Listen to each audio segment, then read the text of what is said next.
My name is Wes Spry from Wes Spry Racing. We're here today having a 2017 F250. It's 4-door diesel. We're going to be installing these Gym Tubes T3 running boards today.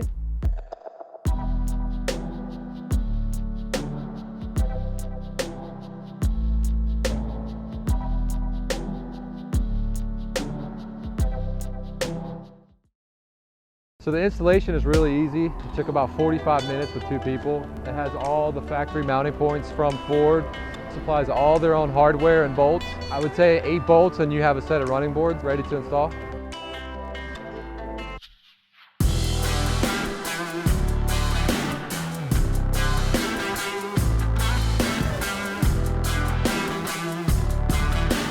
The kit comes with these brackets here. There's 3 studs on the factory frame rail here. This bracket slides on and you tighten these 3 14mm nuts and that's it.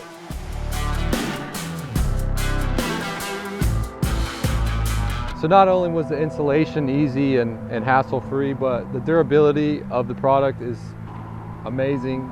I think they're also available in another option, I'm not sure, but we went with the black just to keep it simple. And we installed these about 6 months ago, and as you can see, the durability and the wear is slim to none. It's a great product, highly recommended.